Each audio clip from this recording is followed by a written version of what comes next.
The Halos battled the Rangers for third place in the AL West on Tuesday night. We'll share the results. And did you know that 6 Angel position players are in the bottom 10 for OPS this year? How in the world did that happen and what needs to change? And who is Liván Soto? We're going to give you the details on the newest Halo.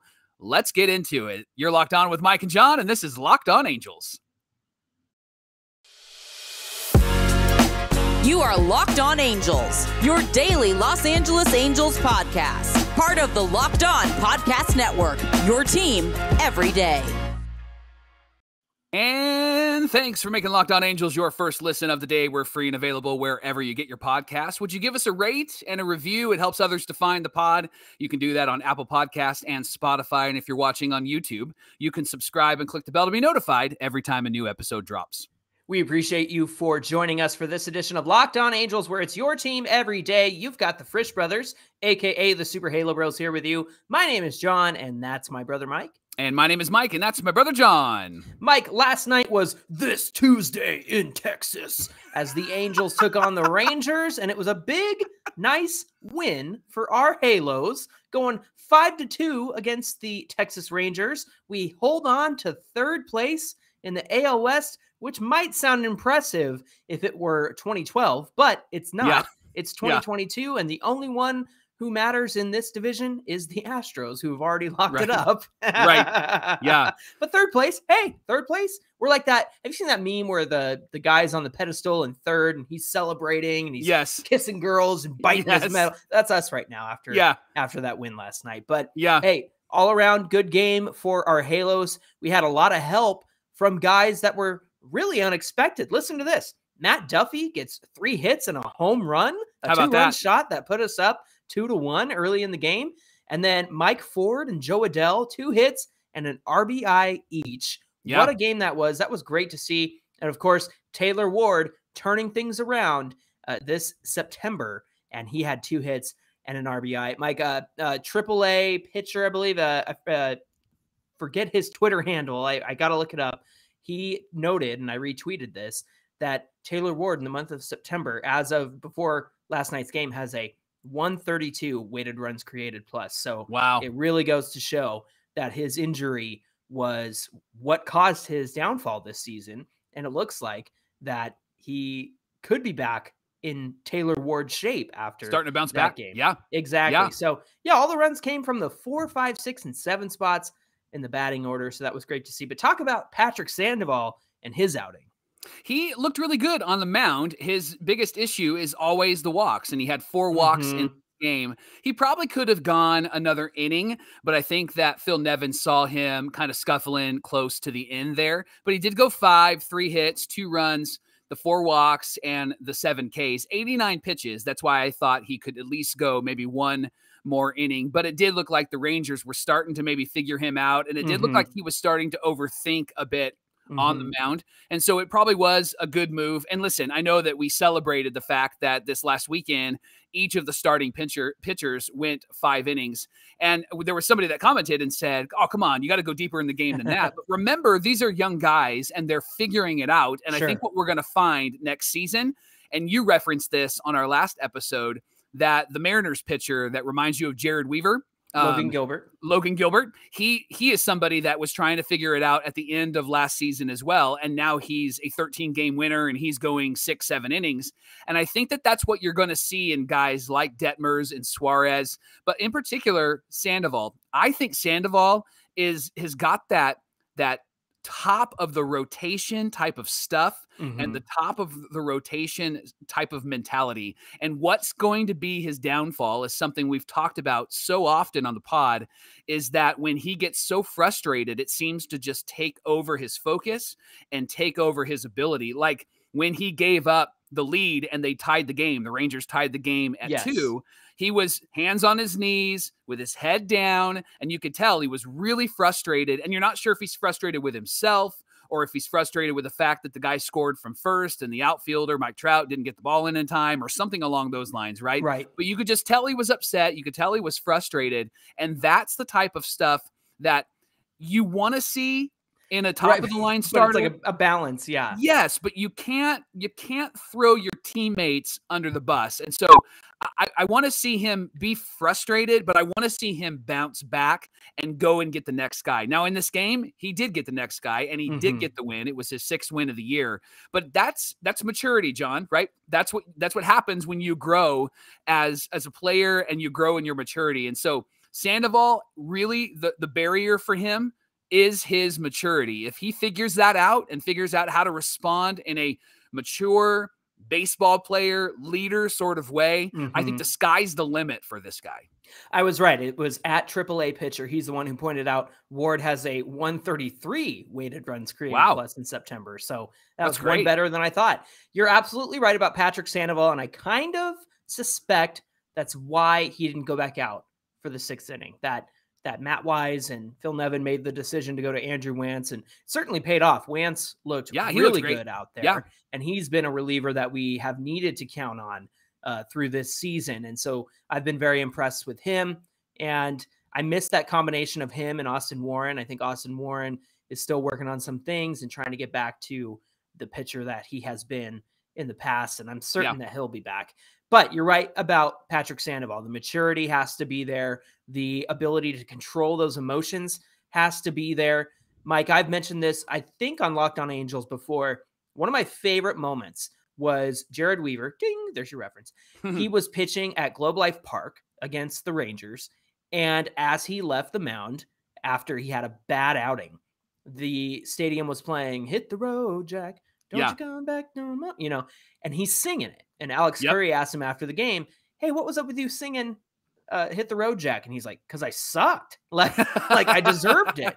Own it. And Jared Weaver was always fiery, showed a lot of emotion, especially when he would get a big strikeout or anything like that. That's always great to see.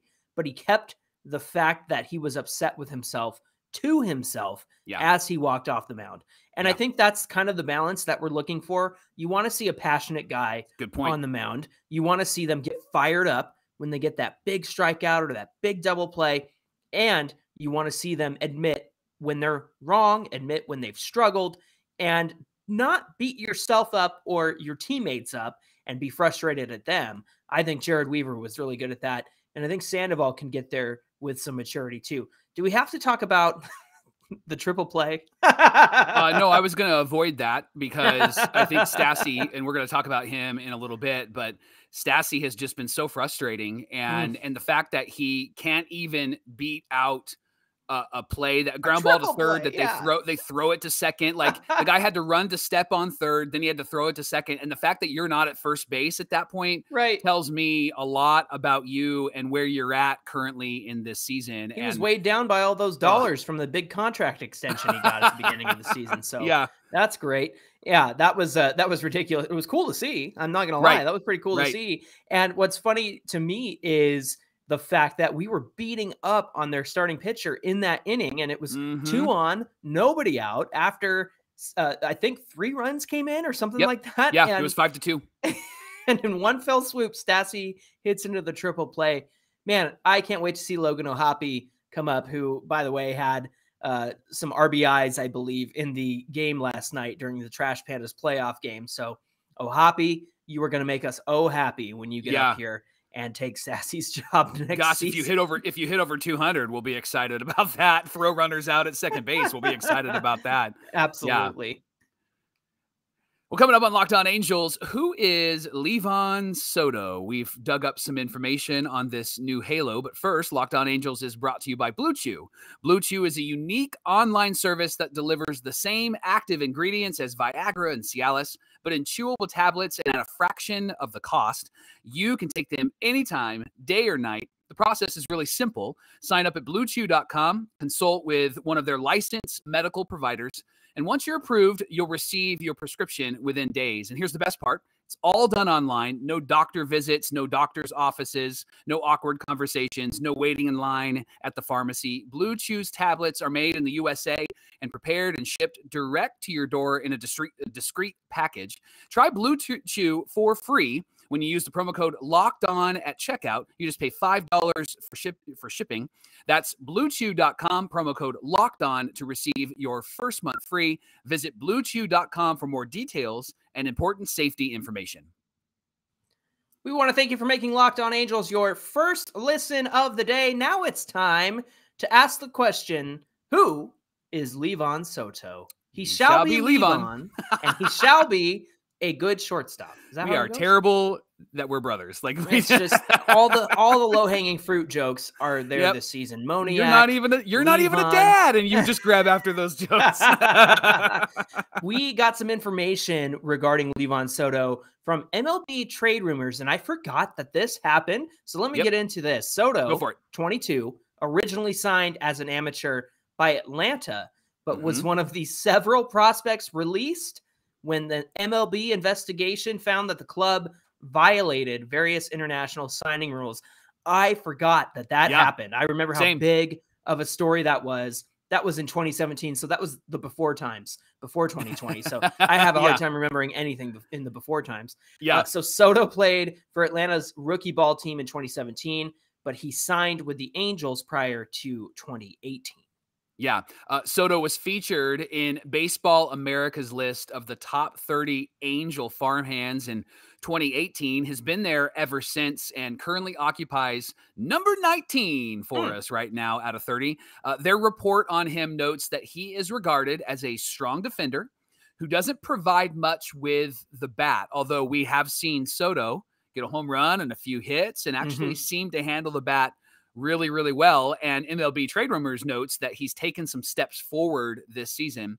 In 119 AA games this year, he's walked 13% of the time in his plate appearances, while striking out 18% of the time. His batting line was this: 281, 379, and 362. That's interesting because those are good numbers, and I don't know why they would say that he's actually not great with a bat, because I like those numbers. I mean, I'll take those numbers all day long for a shortstop, right? And his weighted runs created is 104, or 4% above the league average. So seems like he's actually starting to figure some things out. Now, they write that this is not eye-popping. These results are not eye-popping, but they are above average production from a glove-first prospect that is encouraging in his development. His development has been an encouragement to the Angels organization, and he adds value on the base paths, Johnny. He's similar to Squid, and he can steal some bags. He has 18 stolen bases this season in AA. Jared Timms of Talkin' Halos, he always has a good eye on the Angels prospects. He spends a lot of time going to those games. Good friend of ours. He mentioned that he felt like Soto was Squid with a better bat. And so far, it kind of feels that way, right? It does. He made an incredible play, double play to Luis Rengifo at second, and then they threw to Mike Ford at first. They were making double plays all night long on Tuesday. So that was great to see. And I really am impressed with his glove so far. I know he struggled last night at the plate, but he more than made up with it with his glove. So that was awesome. With the Halos out of contention, just 2 weeks left in the season, they can give a bit of playing time to Soto down the stretch. Of course, this comes from MLB Trade Rumors, and see how he fares. He's mostly played shortstop this season in the minors, a bit of time at second base and third base mixed in. So, Mike, what are our expectations? What do you see in Liván Soto when you see him play on the field and at the plate?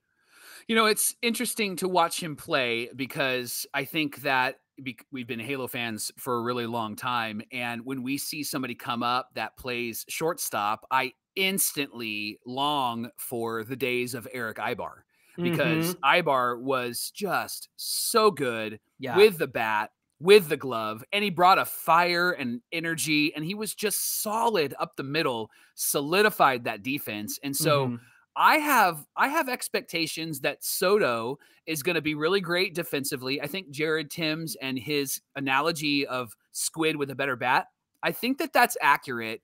And here's why. I think what we've seen in just the small sample size, and even in his minor leagues, we've seen him handle the bat pretty well, but it's the defense that really is solid. And I would love to see him really play every single game until the season is over, so that we can get a better idea of who he is. Right. But again, we've been really, really spoiled with some of the really great shortstops that have played for the Angels in the last 20 years. We had Cabrera there for a while, and then we had Ibar there for a while, and then of course way back in the early 2000s with Eckstein. I mean, we having somebody there that is solid, not just defensively, but with the bat, is so key to victorious seasons for the Angels, successful seasons for the Angels. And so I want to see somebody there that can handle the bat, be great on defense. And maybe perhaps this is actually the guy that's going to carry the ball moving forward. I just don't know if the Angels are completely sold on him yet. What are your thoughts on Soto? I really like that they're giving him an opportunity. You mentioned this the other day, that when somebody goes down, they gave somebody who needs like a fresh look, a fresh start. And when Squid went down with a knee injury, they called up Soto. And I thought that was a really great thing because it's somebody new. It's not the same people we've been relying on. It's not Keen Wong. No offense to Keen Wong, but I'd much rather see Soto play at this point. So Liván Soto, to me, kind of gives me, he's got the build of Andrelton Simmons. Because when I think about Eric Ibar, I think about him, I think about Howie Kendrick and how great they were up the middle. And to me, Luis Rengifo has always given me Eric Ibar vibes. And this is the kind of season that was one of the kind of season that Rengifo is having now reminds me of one of Eric Ibar's great seasons. Very Ibar-ish. Yeah, that's a good point. Yeah.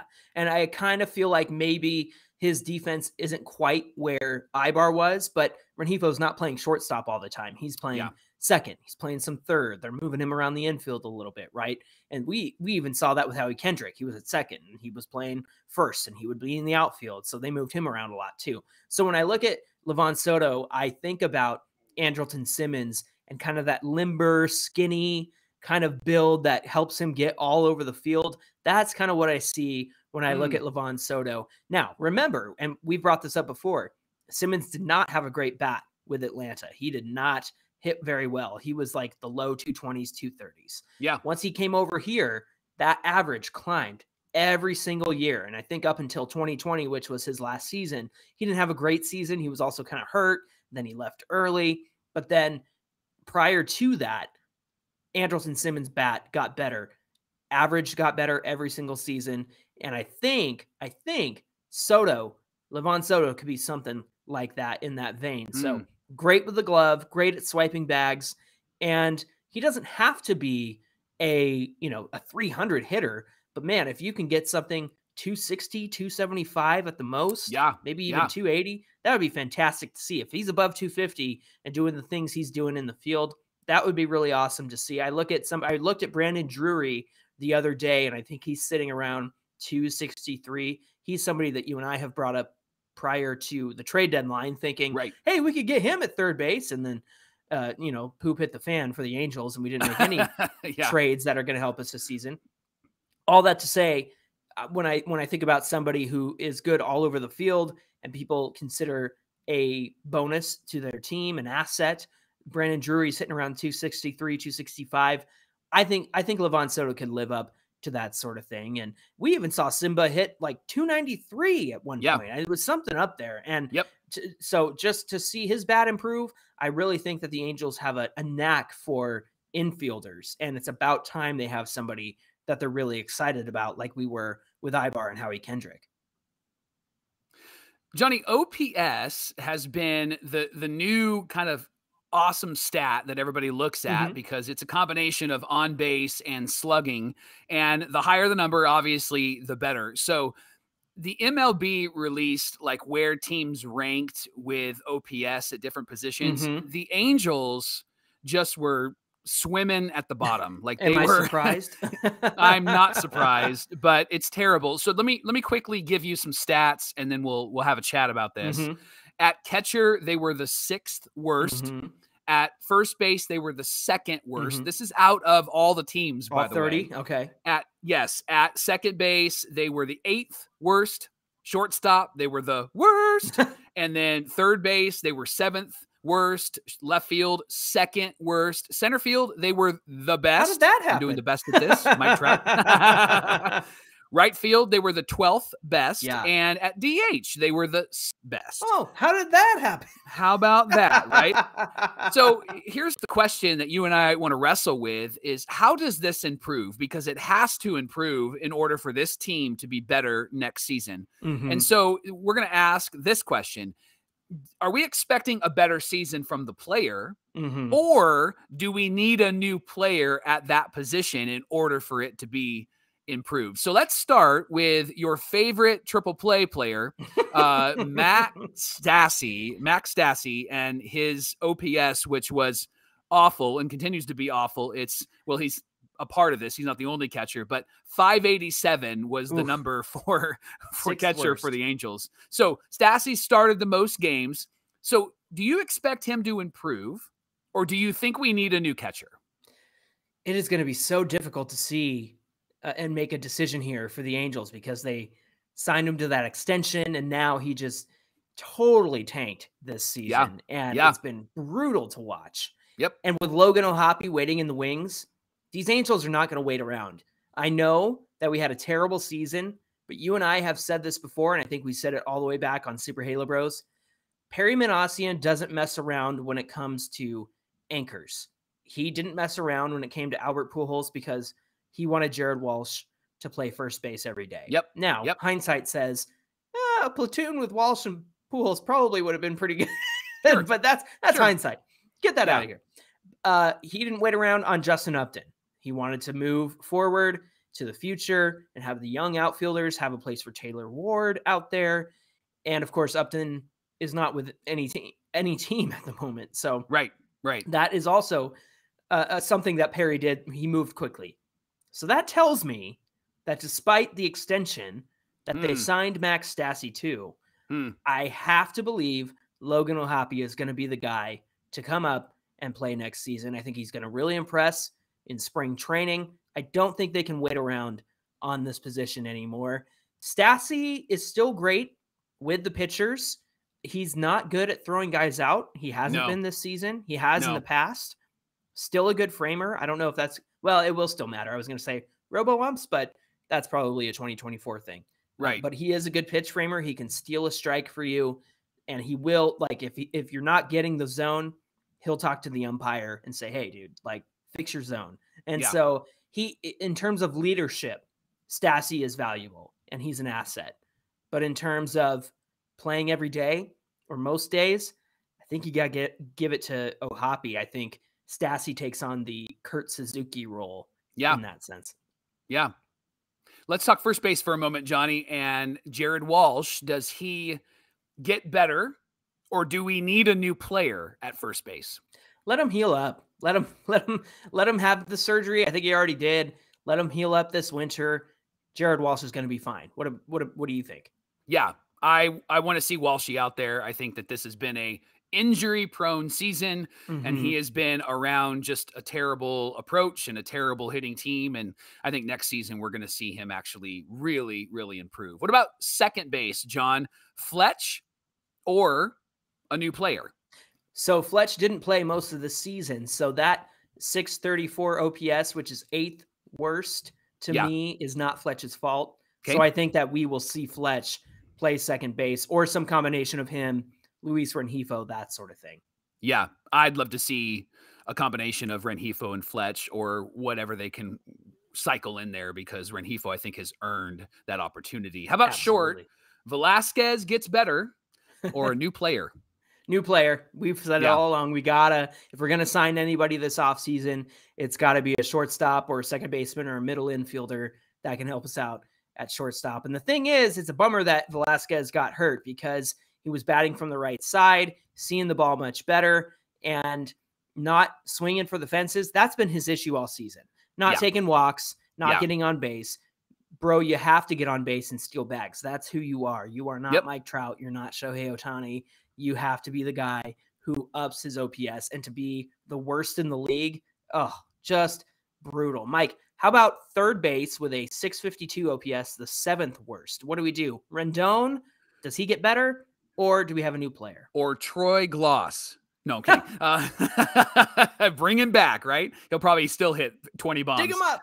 I think that we have a big contract with Rendon. I think that Rendon is going to improve, and I think he's going to stay healthy. I'm crossing my fingers next season. He's got an incredible OPS every time he's healthy. Yes. He walks, and that's the thing about Rendon. Right. He walks and he gets timely hits. So that on base plus slugging, I mean, he's Tony Two Bags. Like walking and hitting doubles, that's what he does. He is OPS. So if he had been healthy, I don't think we'd be the 7th worst this season. No, not at all. How about left field, John? I put Joe Adell's name down there. I know that also Brandon Marsh was out there, so it's not all Joe Adell. But is it Joe Adell gets better or a new player? I think we got to sign somebody for the outfield, to be honest. I think it would be good to have an outfielder that we can rely on. I know that he's a little bit older, but Michael Brantley is a free agent. That would be a risky move. There's probably better options out there, but how about a Michael Brantley type that you can put toward the top of the lineup that does draw walks, that does get base hits, that does slug very well in left field, where it's not as difficult as maybe center field, where Mike Trout is still running the game there. As far as Adell and Moniak, I think they're the 4th outfielder. I think they're the guys who are filling in every other day or every 4th day, and it's going to be one of them. I don't know who's going to be left standing after the offseason, but it's going to be one of those guys on the bench, and the Angels signing some sort of left fielder. But what say you? I think that we need a new left fielder, and I think that we maybe can work out a package where we send a Moniak and Adell and maybe a Stassi for somebody. Now, that might be a huge dream of mine. And is that an attractive offer? I mean, initially, as an Angel fan, I would say, no, doesn't really feel like it's an attractive offer, right? But I do think that we have some pieces that maybe we can throw in an extra guy to go and get somebody. But honestly, John, I think that I would prefer to see a Moniak play left field and us sign a really strong shortstop.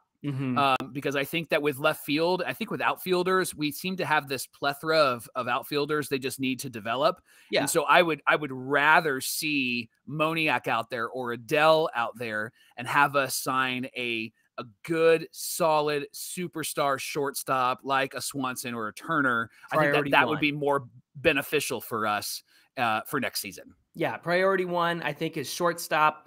Priority 2, probably another pitcher. Priority 3, probably the outfield after that, because I like what we have coming up in terms of catching. We still have Chad Wallach, who everybody really likes too, and I like could definitely back up Ohtani if Max Stassi were sent somebody else. I hadn't thought about packaging Stassi up just to get somebody to take that salary or take part of that salary so that we can rely on others. That's interesting. But yeah, in terms of OPS, man, we have to do better. Of course, Mike Trout in center field, Shohei Ohtani at DH, those guys kicking butt. So yeah, this is quite the eye-opening conversation, and I'm glad that we have that. And so hopefully we can make the improvements we need to make in the off season. And Perry, it's time to make some moves, my friend. Well, thanks for making Locked On Angels your first listen today. And now make your second listen, the Locked On MLB podcast with Paul Francis Sullivan and special guest John Frisch. He was on the show, so you'll be able to listen to that. Follow the #1 daily league-wide podcast, Locked On MLB, on the Odyssey app, YouTube, or wherever you get your podcasts. You can give us a follow on Twitter at Locked On Angels. And of course, you can reach us on both Twitter and Instagram at Super Halo Bros. We love connecting with you there, and we hope that you'll give us a follow. Mike, what do we have on deck for tomorrow's show? Kurt Suzuki announced his retirement, or will retire at the end of the season on Tuesday. So tomorrow on Locked On Angels, we are going to honor the Zook Nuke because we have seen him really play well and be a great leader this season. So we'll talk all about him tomorrow on Locked On Angels. Sounds like a good conversation. We hope that you'll join us again tomorrow for more Locked On Angels. Until then, my name is John, and that's my brother Mike. And my name is Mike, and that's my brother John. And we hope to see you right back here again. Thanks again once more for making us your first listen of the day, and we'll see you tomorrow.